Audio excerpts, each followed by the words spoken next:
So this class is called Why the Interactive Map Should Be Your New Favorite Search. If it isn't your favorite search, it should be. It certainly is mine.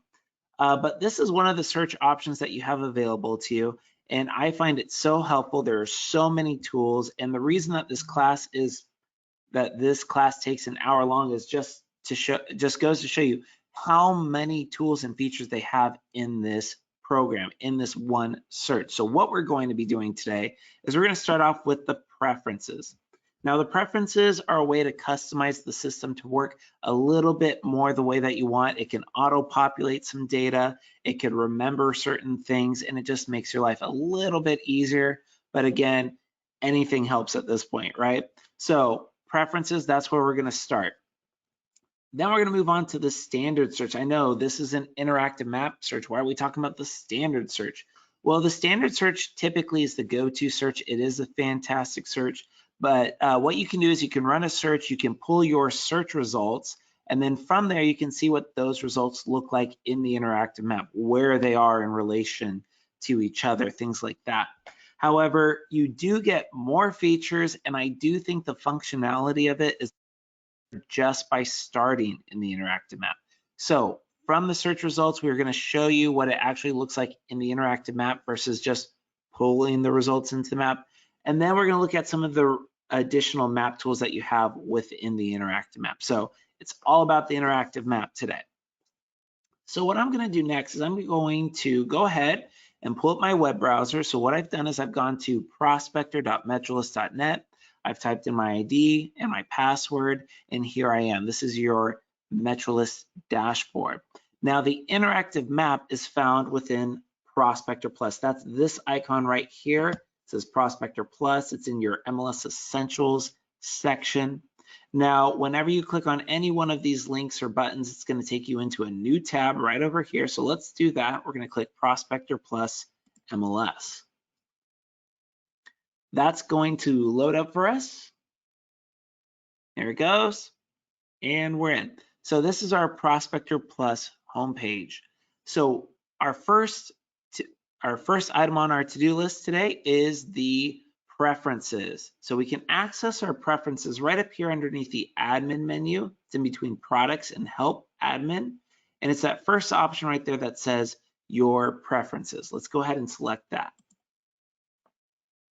All right, so within these preferences, you have a lot of different options. You can expand and collapse each one of these folders. We're just going to be focusing on the preferences that we're talking about today.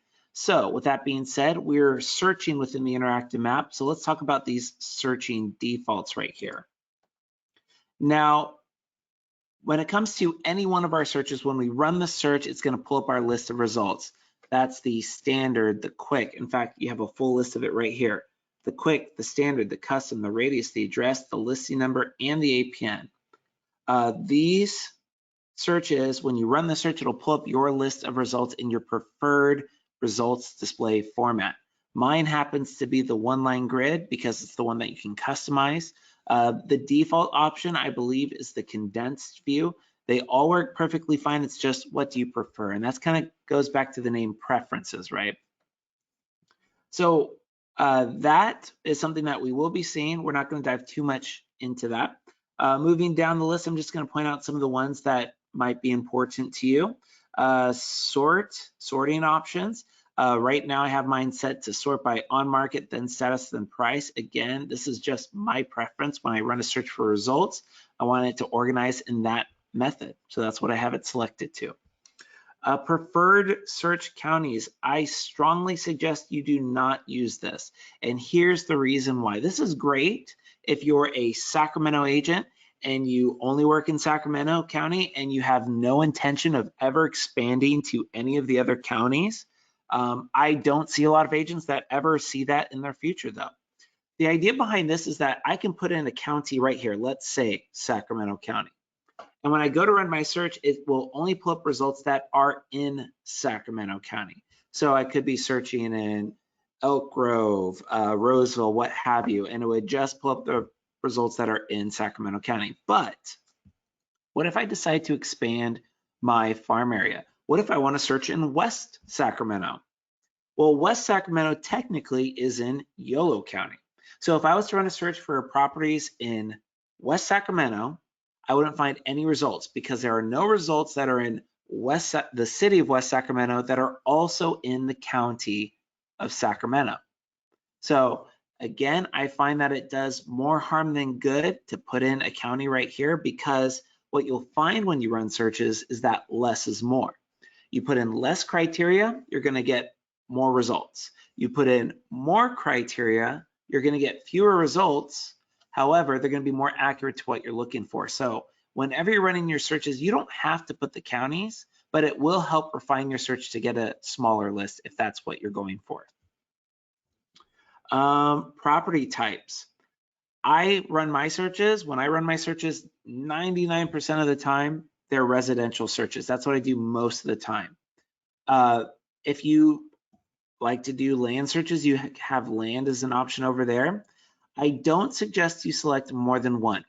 And the reason is when you select more than one property type, you can only search by what they have in common. So, for example, if I was to run a search for both residential and vacant pieces of land, I wouldn't be able to run a search for bedrooms and bathrooms for the residential properties because land properties don't have bedrooms and bathrooms. So I suggest just pick the one that you use most of the time. And then if you are ever in the moment, because these aren't set in stone or anything like that, when I'm in my search, I can switch to land right then and there. I don't have to come back to this page or anything. This is just what do I prefer? What is your default option? All right, let's collapse that one. So that was searching. That is what we will be talking about today. We're also going to be talking about the mapping, the map default. So let's expand that one. I'm going to scroll down here. Statuses selected. These are the statuses of the properties that you're looking for. Remember, these are not set in stone. This is just what do you do 90% of the time. Well, 90% of the time when I'm running searches on the interactive map, I'm looking for active listings. So that's why I have it defaulted to that. It says yes. So as soon as I launch my interactive map, it immediately starts searching for those listings for me. Now, if you are only using the map for a CMA report, a comparative market analysis report, you may need to select active, pending, and closed. And you could set those as your defaults as well. It's completely up to you. The next thing that I want to point out are these, scroll down a little bit, the days back option right here. So this is saying how far back do you want the system to look for those properties. Now, I've changed my closed properties to 90 days back. And the reason is that most appraisers I talk to will look 90 days back for comps. And that's why I'm selecting closed properties. I could make it go further back, but then it becomes less valid for a CMA.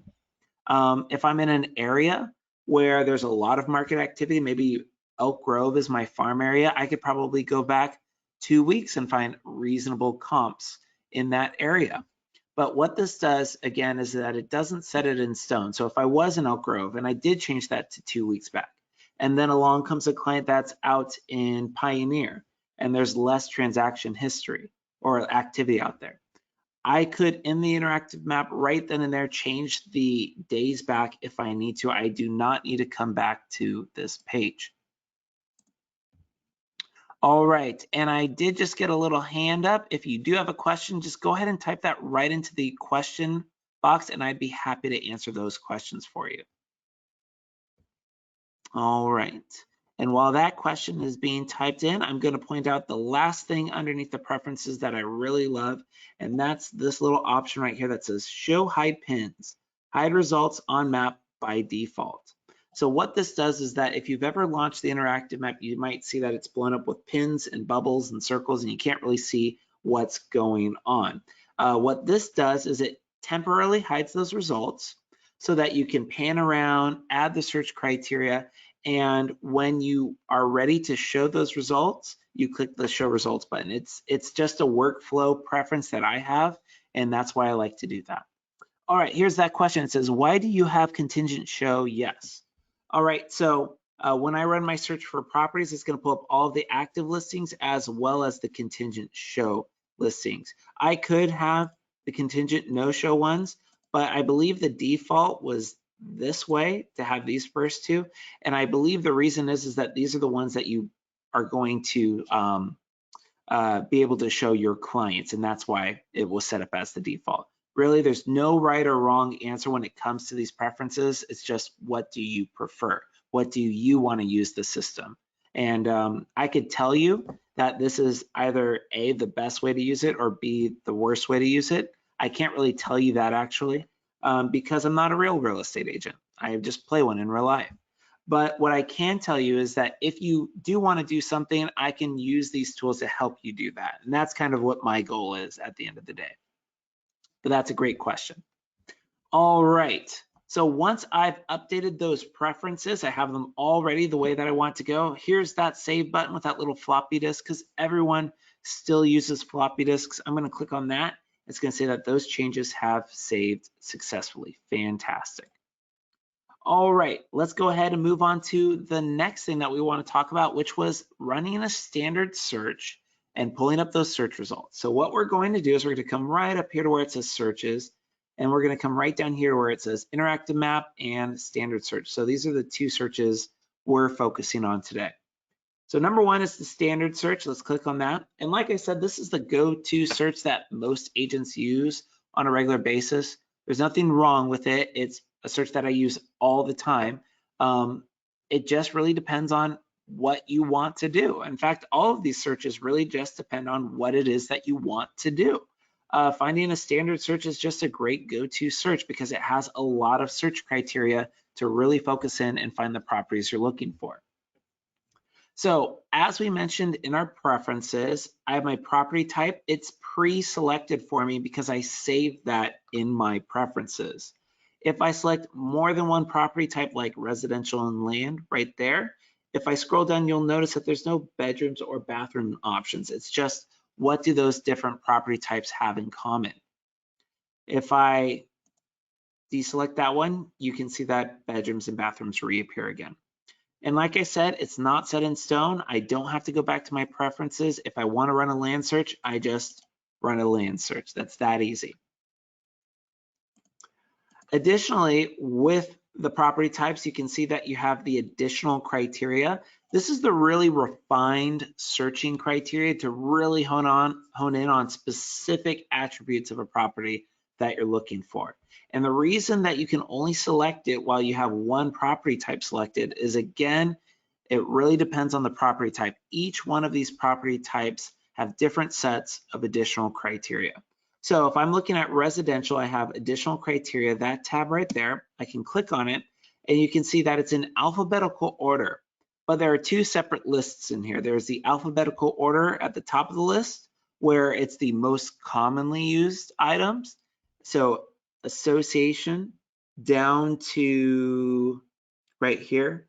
Let's see, actually a little bit further up, right down to subtype description. Those are just the most commonly used items we see agents using, or even appraisers, because appraisers use the system too.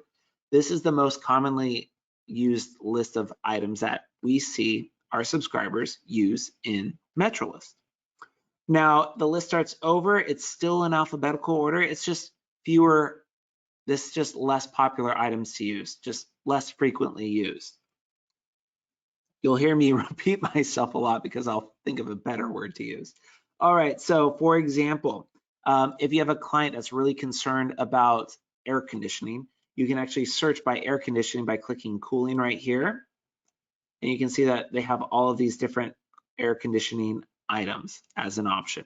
So again, this is a really long list, but again, this is the refined searching criteria. If you're looking for a very specific property, a very specific home, any of those features, you're going to find that in the additional criteria. It's just more searching criteria. Underneath the general tab, I just clicked on that one, and that's how you toggle between the two, is right up here.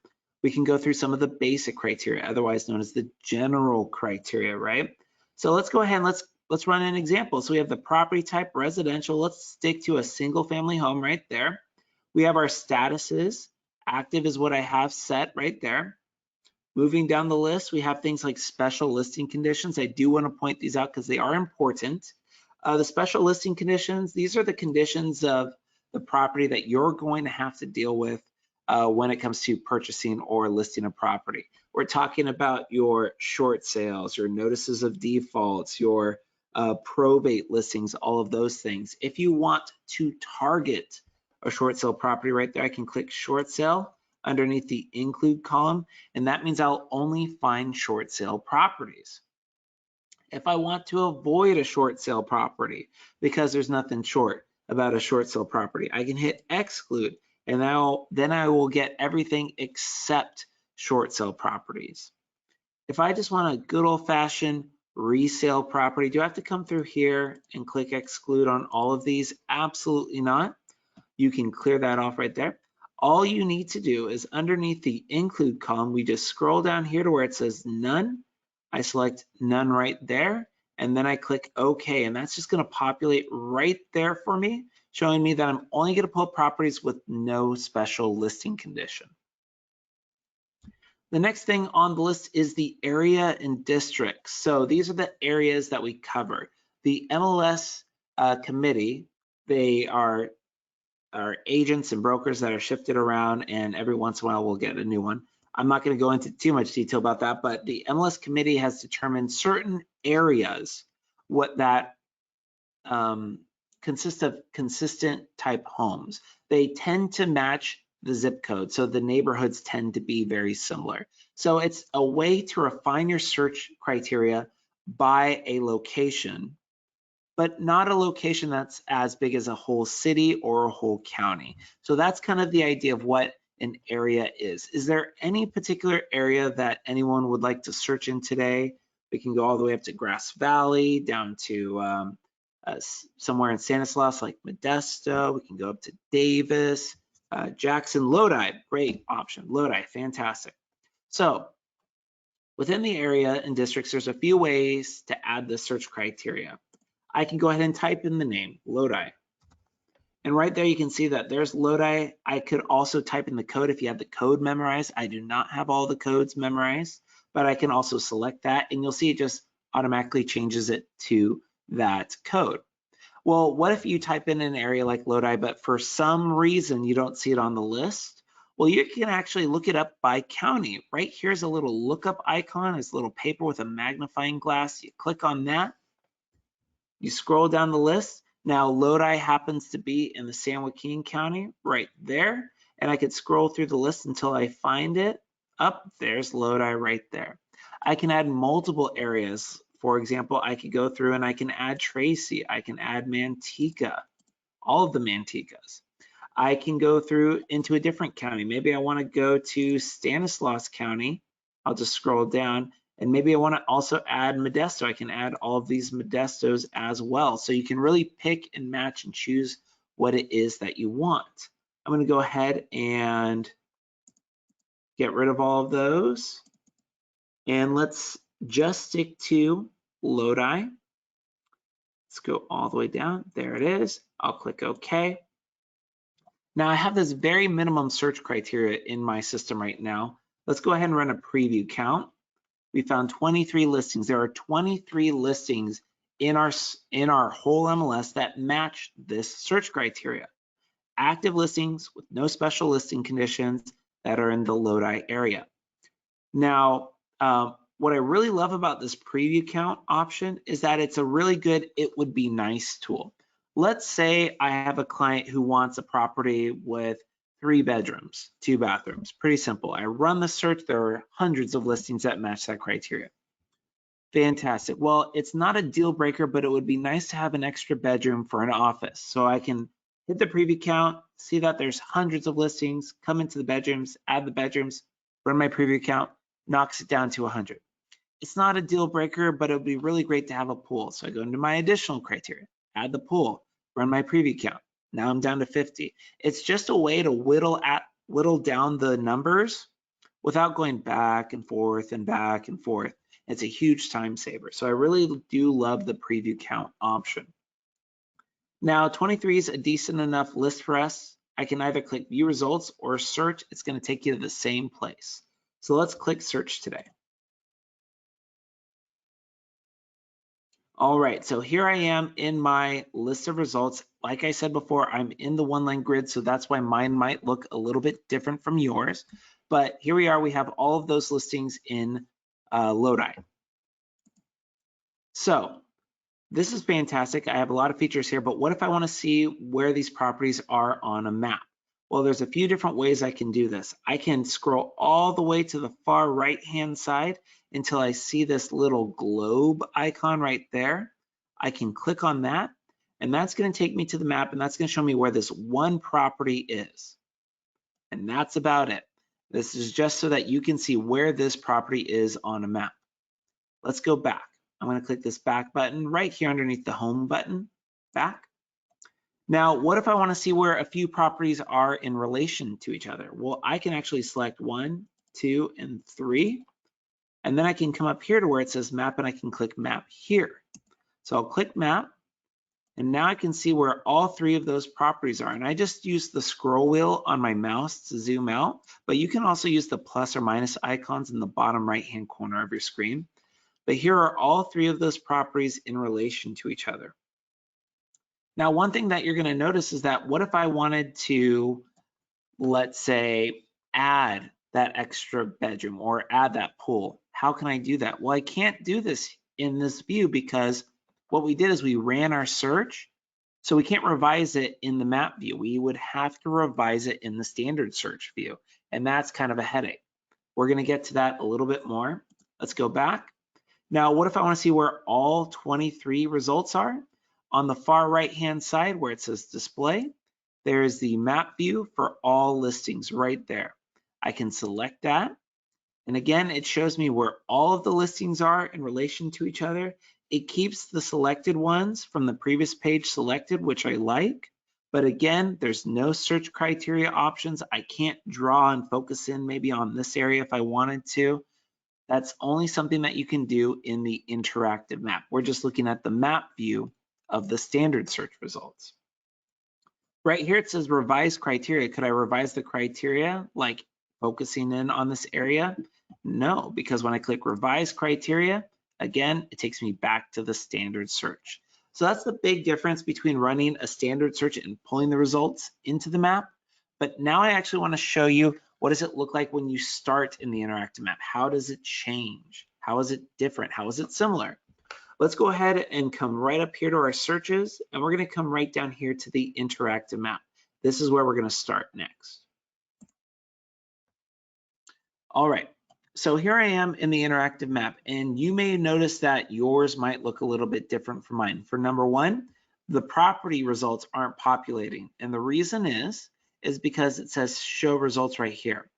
That is there because in my preferences before, like we saw, there was that tiny little checkbox that temporarily hid those results.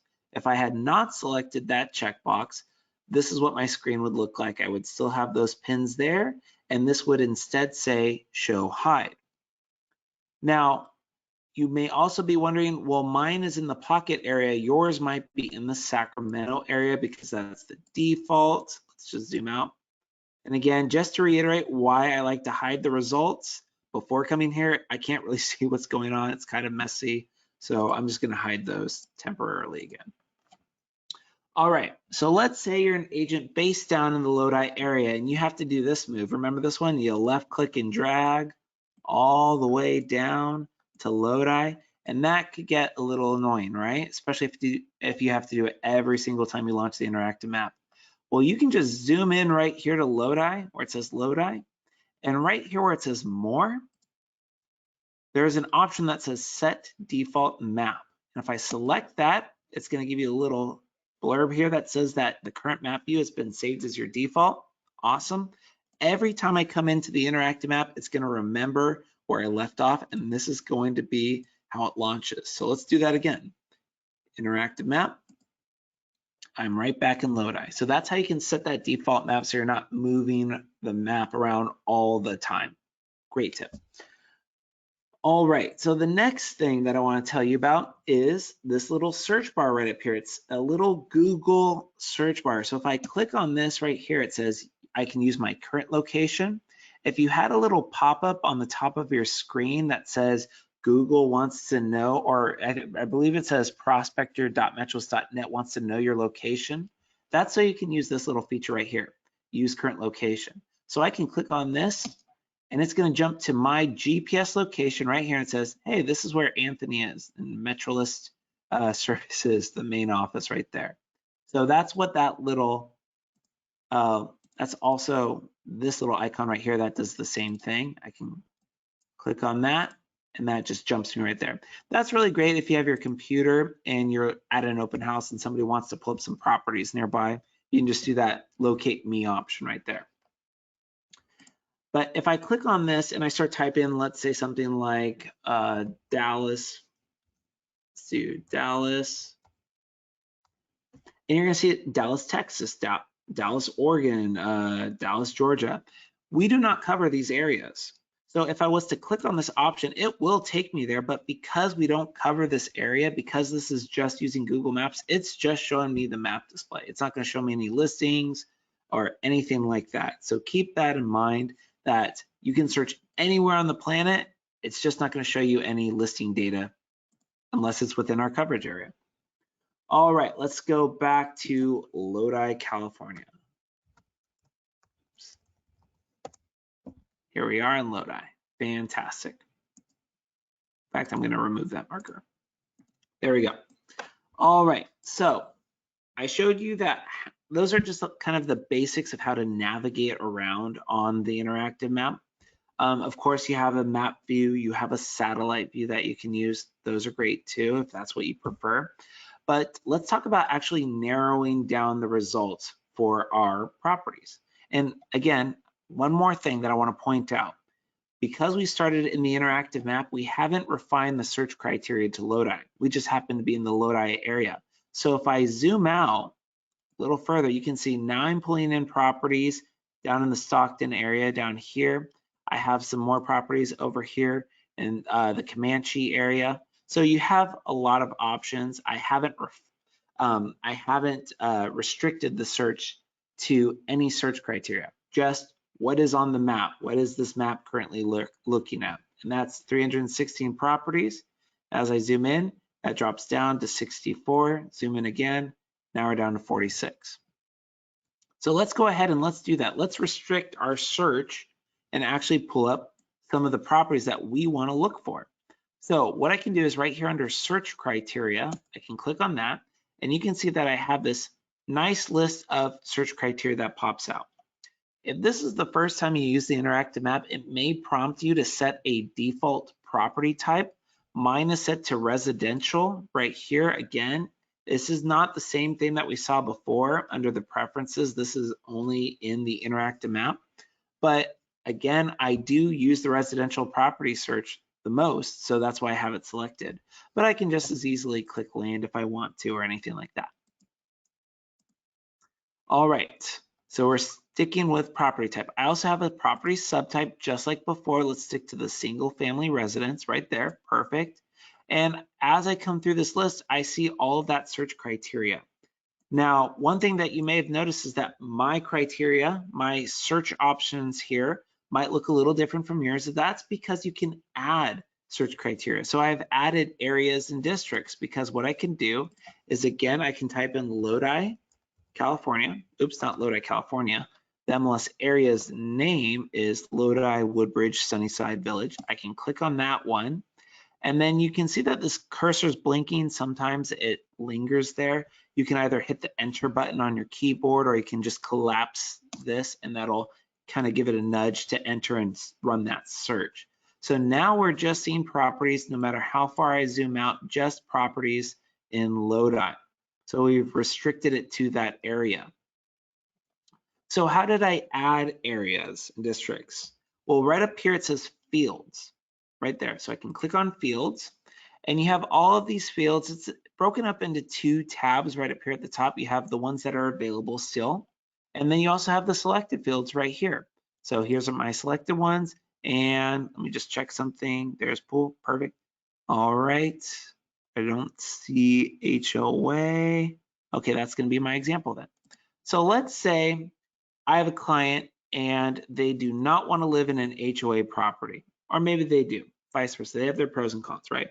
So I want to run a search with non-HOA properties. How can I do that? Well, what I can do is right up here, there's a search field. I can actually type that in, or I can just scroll through the list. Homeowners associations are identified as association. And there you can see, so I just started typing it in. There's association. I select it and I click add, and it just moves it from this list over to this one. If I scroll all the way to the bottom, you can see there it is. I can click on it and I can move it up to the position that I want. Let's put it underneath addresses, for example, and let's click save. And now when I scroll through my list, I have association, and I could do yes or no for the homeowners association.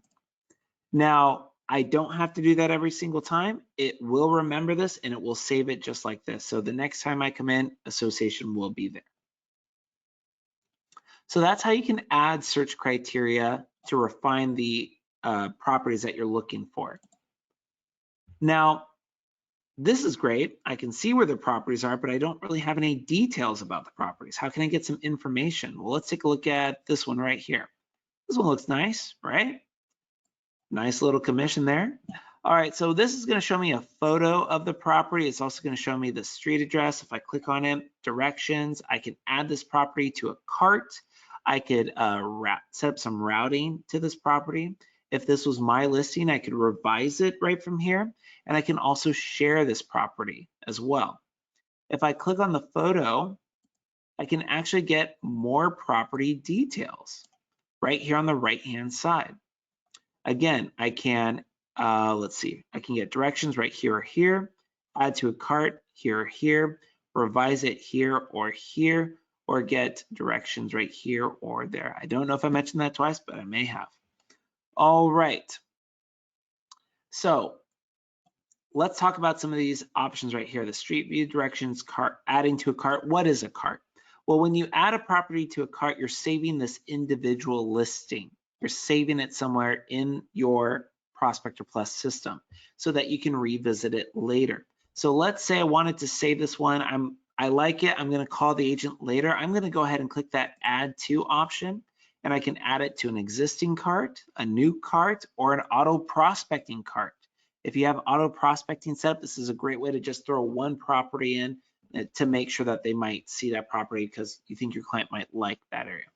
I'm going to add it to an existing cart, and I'm just going to add it to my call later cart, and I'll click add. What's nice about adding properties to the carts is that that property, that listing will continue to be updated. So let me show you what that looks like. Let's just come right up here. I'm just going to open up a new little session by clicking that square with the arrow just so I don't lose any of that great information. All right, I just opened up a new one so I can quickly show you carts right up here in between tax and contacts carts. Let's go ahead and click on carts. And I'm going to come down to my call later cart that I've created. Open that up. And here you can see all of the properties that I've added to my cart. And when I added them, they were all active, but this is the only one left that's active because as time has gone through, you can see that these ones were all changed to a closed status or a canceled status. So what I like about it is that it keeps the information updated. If it had a price change, if it changed in status, you would see all that information right here. All right, so that's what a cart is. Now, when it comes to sharing, now if I click share right here, what you will see is that you have a few different options. If this is not your listing, if this is someone else's listing, you will only get the email option. But if it is your email, if it is your listing, you can also post it directly to Facebook, or if you have a business Facebook, you can also post it there too. All right. I can jump into the single sign-on options. Let's go ahead and click that so you can see that. So again, I have more options because I'm an administrator. If this was your listing, you would have all of these options as well. If it was not your listing, you would just have the Cloud CMA, Realtor.com's, Realist, and the showing time options. And really what this is a shortcut. If you really like the Realtor.com community report, instead of going to Realtor.com, RPS is what we call it, Realtor.com professional search, running a search for this listing, pulling up the community report. I can just click on it right here. It's going to open up that tab in that program with this exact community report. So again, it's just a shortcut. That's all I wanted to show you. Let's close out of here. All right, I can also pull up the neighborhood report here or here, and I can also launch Realist. This is just going to pull you up a quick tax document right here. Let that load, and here you can see it's just a quick Realist tax document. From here, I can take a shortcut into the comparables report within Realist, or I can even jump into their neighborhood profile report. So again, it's another shortcut. All right, let's talk about that neighborhood report. This is a really cool report. I like it a lot. So I'm going to click on that, and this is broken up by the census tract. I can email this and I can print this as well. It is interactive, so if I was to email this to my client, they could also come around and play with any of these figures. So I have demographics, we have education attainment, means of transportation, housing data, housing types, bedrooms, year built, it's a really good one.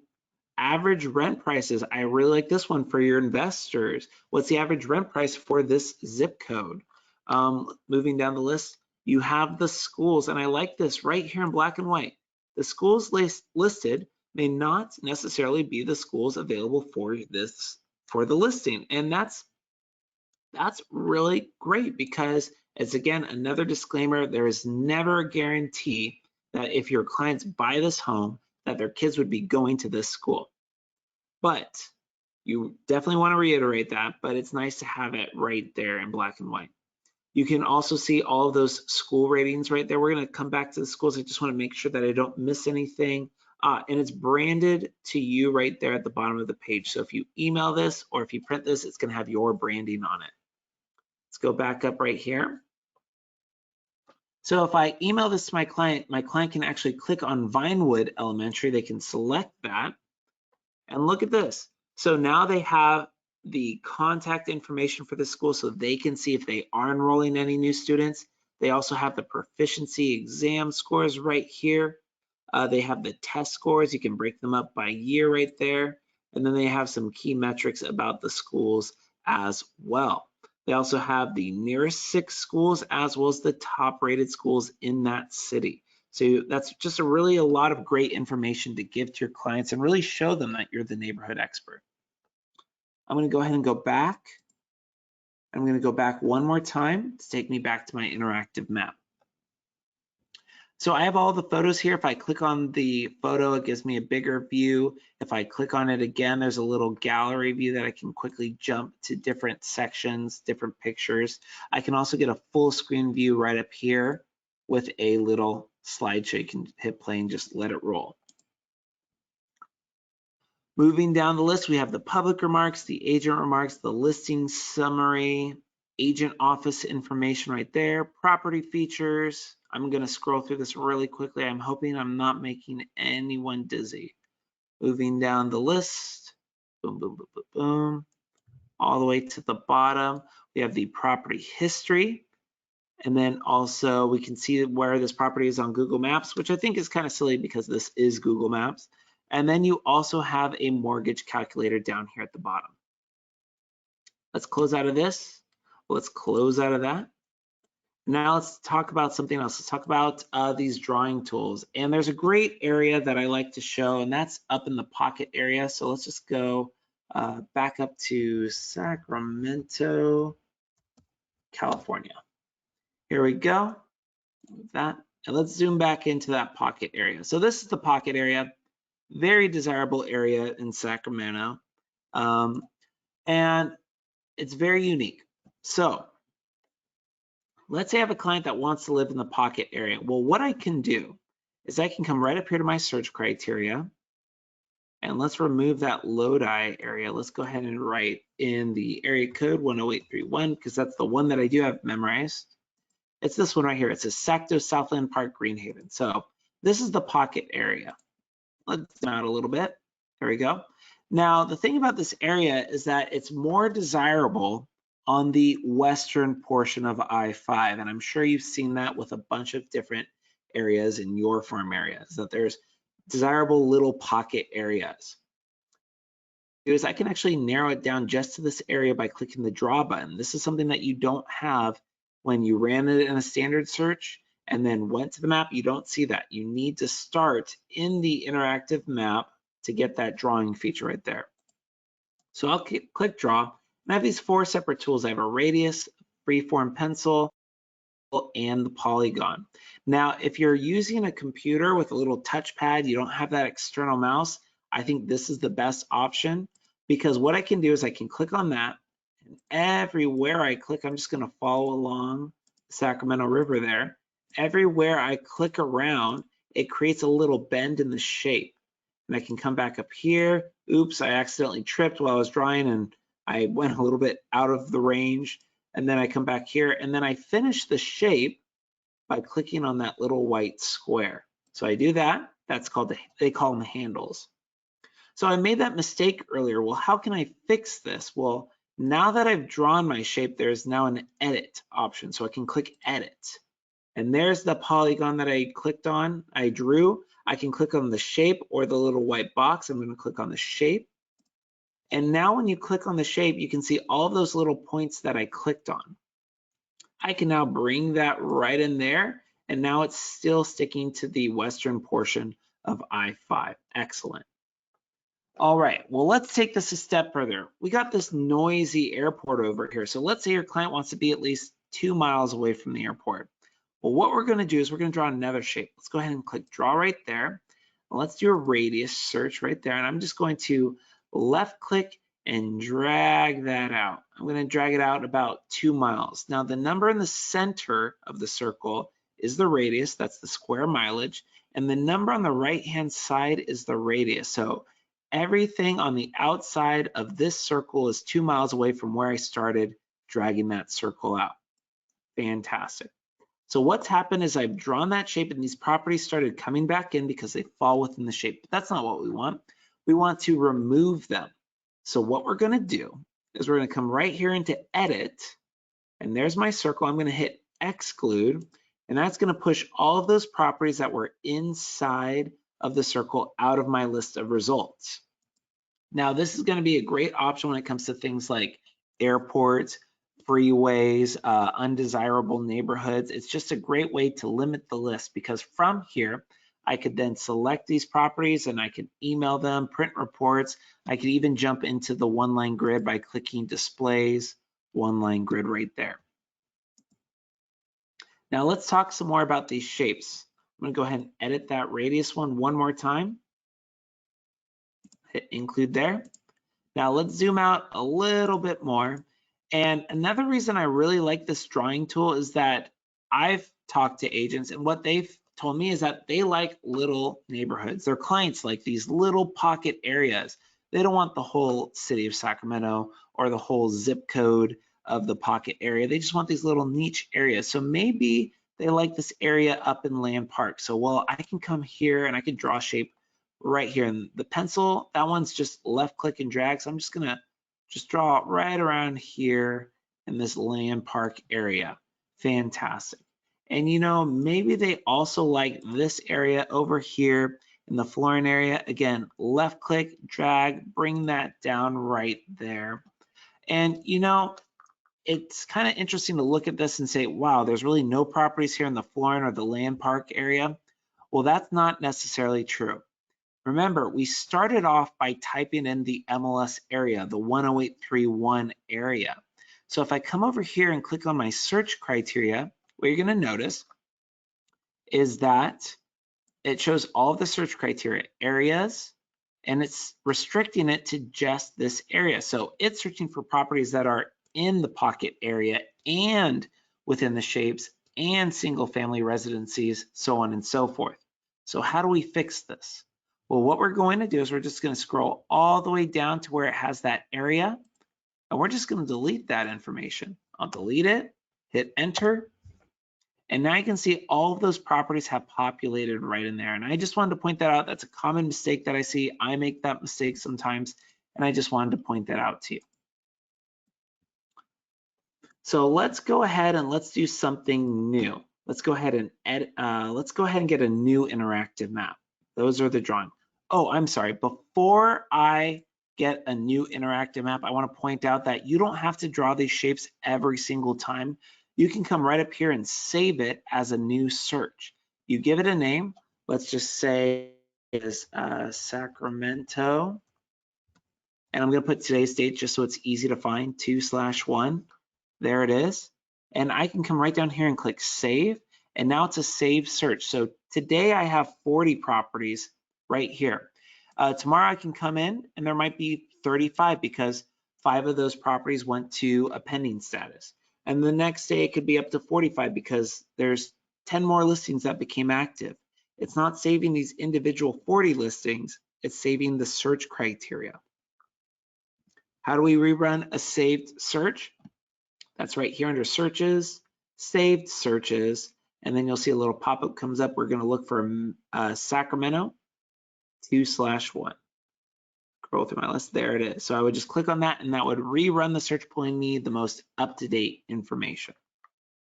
All right, now let's get a new search. New interactive map search. I want to show you some more fun things with this. Actually, all right, here we are. New interactive map search. So today I'm in the MetroList office. I'm going to go ahead and put this little pin. I'm going to use this find my location. You could also type in your own home office address. You can do your brokerage office address, whatever it is you want, a Starbucks or whatever. But I'm just going to do this little locate me icon right there. All right, so let's go ahead and let's take our clients on a little bit of a buyer's tour. So right here's my current location. The first thing that I want to do is I want to edit this. And let's say I'm going to change this to my office. Awesome. I'm going to click save. And the next thing that I'm going to do is I'm going to go ahead and add this to my route, my routing clipboard. So I click this add to route button right there, and this pops out saying that that's the first stop on our route. Now let's zoom out a little bit. Let's open up some results. All right, here we go. So let's say our client wants to look over here today. And after hours of painstaking research, we want to go to this property right there. Let's also go to this one. That looks nice. And then maybe this one right here. And all I'm doing is I'm selecting that little checkbox for each property. And that's selecting more than one property for a purpose. That purpose could be to run a CMA, email, run statistics, but for today's scenario, we're just going to set this up for routing. Now I'm going to go ahead and close out of there. I'm going to close out of here. And now let's open up that routing clipboard by coming right up here to where it says more and routing. So I can now add those checked properties, and it's not adding it in the most fuel efficient or time efficient path. It's just the order that you organize them in. So I can click and drag because maybe this one's having an open house earlier in the day and I want to go to that one first. And maybe this one has some restricted showing times because they have a baby sleeping or something like that. So maybe I'll come down to this one last. And this is the order that I've decided I want to go. Fantastic. Well, now what I can do is I can click this Get Directions button. That's going to load in a new tab.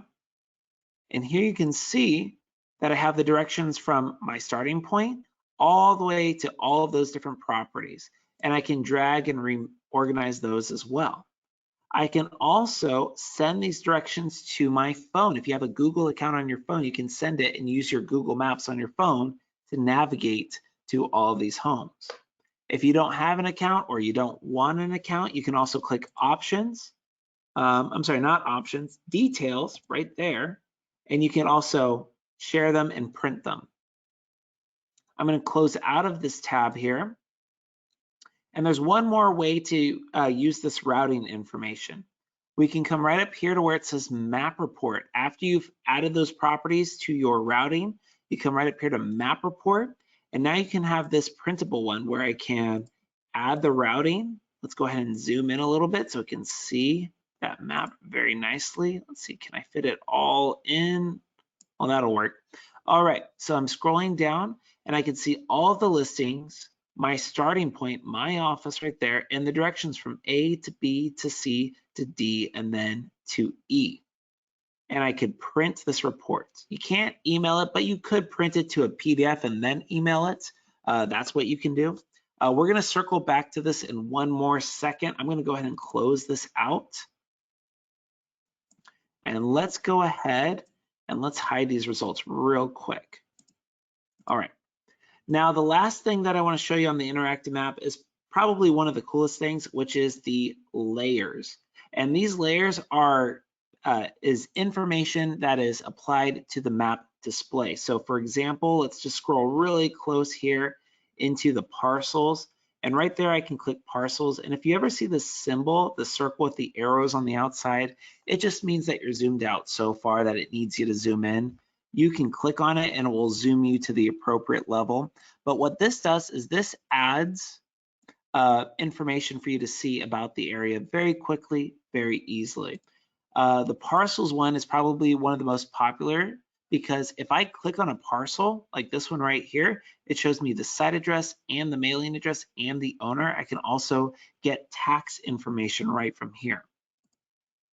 Let's say this was your open house right there and you want to invite the neighbors to your open house. You can also hold Control on your keyboard, Command if you're on a Mac, and you can click, oops, let's close out of that.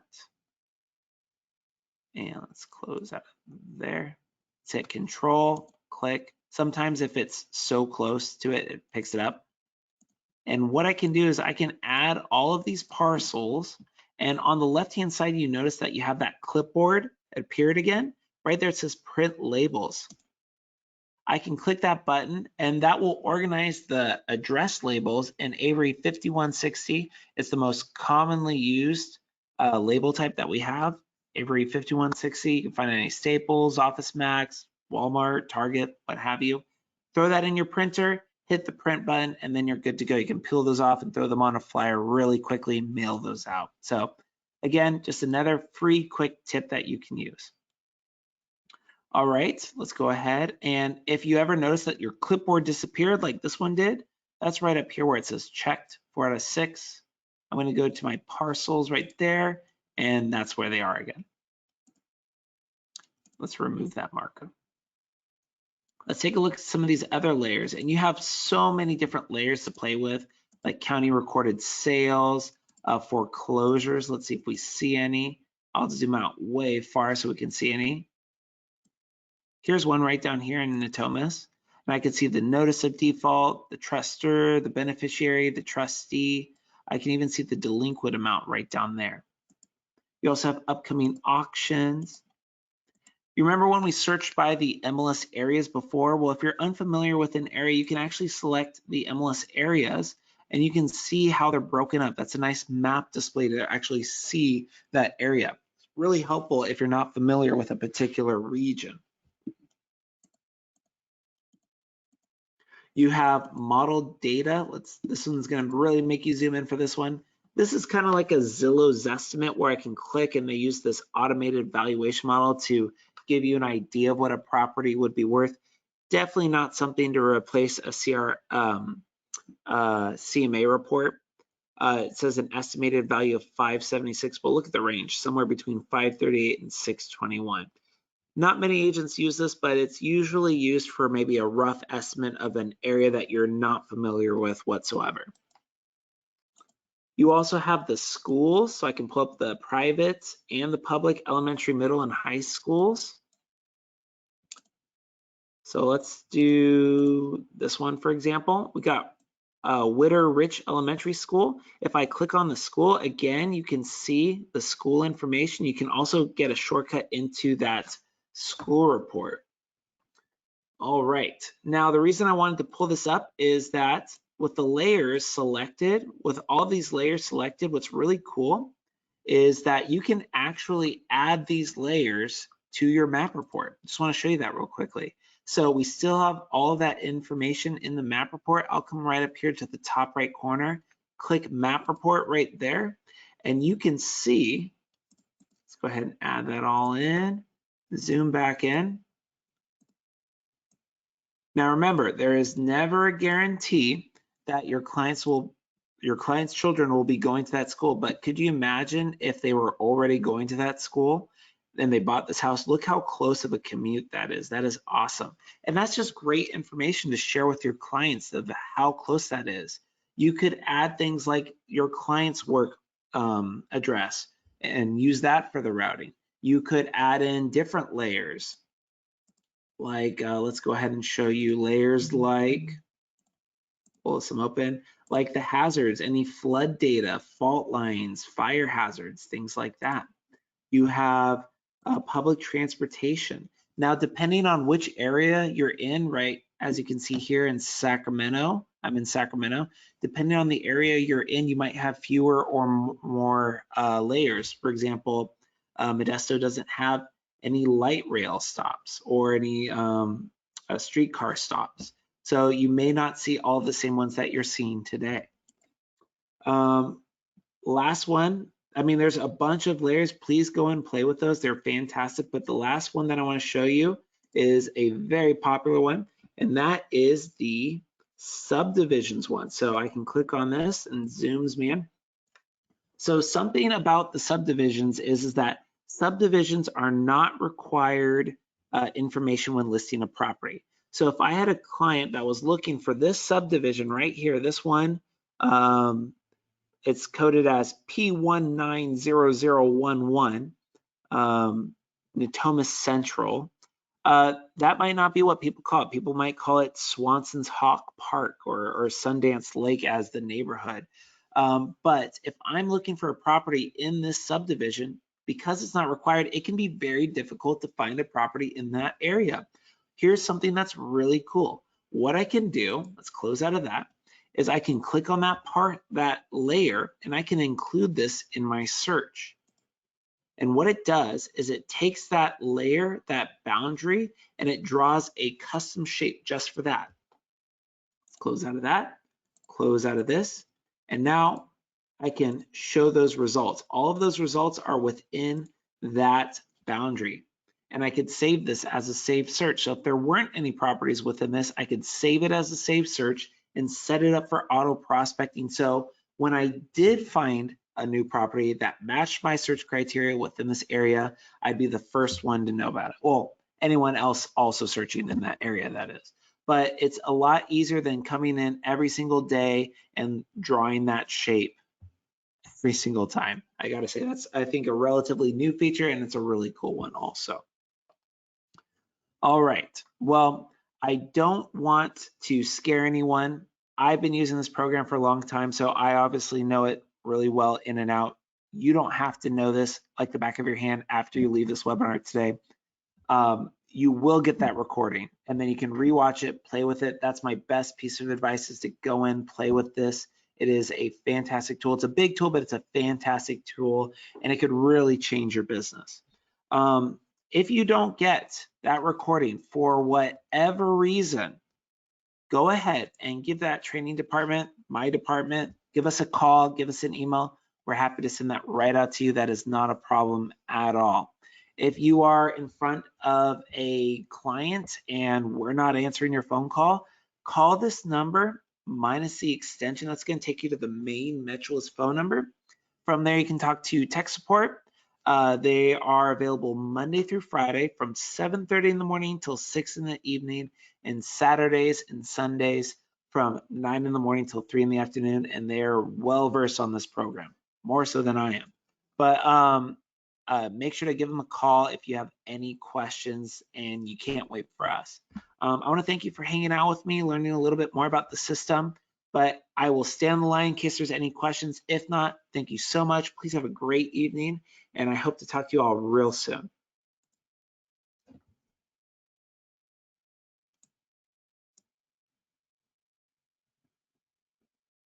Oh, Miriam, that is so sweet of you. Thank you so much. I really appreciate that.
Thank you, Linda. Please have a great evening.